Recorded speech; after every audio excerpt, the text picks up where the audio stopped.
እግዚአብሔር እንደዚህ ይላል አላሳፍርህም። አሜን። ናቁም በጣም ወደ ጌታ በቀረብክ ቁጥር ብዙ ነገር ተዘጋጋ። ድሮ ብዙ ልምምዶች ነበሩ። ያኔ ክፍት ናቸው። በረከቱ ምኑ አሁን በጣም እግዚአብሔርን ፈለግከው። በጣም እየጸለይክ ነው። ፊቱን እየፈለግክ ነው። ፊቱን እየናፈክ ነው። አሁን ደግሞ ሁሉም ነገር ዝግትግት አበዳሪም ተበዳሪም የለም። እዚህ ጋር ነኝ ያለሁት ይሰማሃል? እግዚአብሔር እንደዚህ ይለኛል ወደ ነበርክበት ነገር እመልስሃለሁ። አሜን። ወደ ነበርክበት ከፍታ ትመለሳለህ። አሜን። ወደ ነበርክበት የሥራ ሞላል ወደ ነበርክበት በጣም የሚገርም አቤት ፍጥነት ነገሮችን የማሳካት ነገሮችን ወደ ማከናወን ጉልበት እግዚአብሔር ይከታል። አሜን።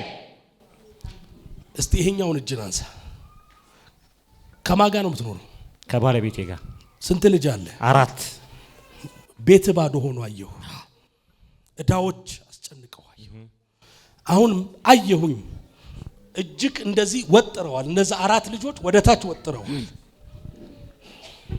እያሉ አንተ ደግሞ ወደ ጌታ ነው።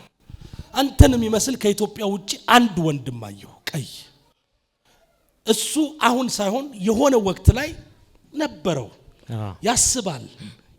ምን ስንት ነገር ነበረው መሰላችሁ? የሚያስቀማችሁ ይኖራል። ጸሎት ስትጀምሩ መንፈሳዊ ወስት ጀምሩ ግን ያ ሁሉ ይቆማል። ልክ እንደዛ ቆሞ አየዋል።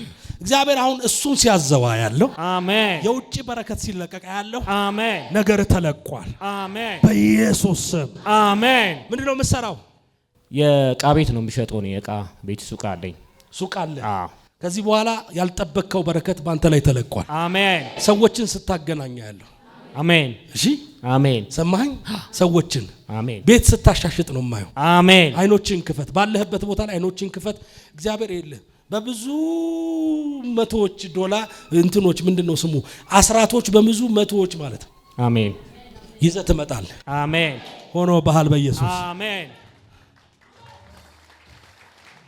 ምንድን ግን ብዙ እንትኔ አይደለም ፊልዲ አይደለም ድለላ የምሰራበት ቦታ ላይ አንዳንዴ ሲመጡ ኮንዶሚኒየም አካባቢ ስለሆነ አንድ ሁለቴ ሞክሬያለሁ። አሁን ከዚህ በኋላ አንድ መሞከር አይደለም ግባበት።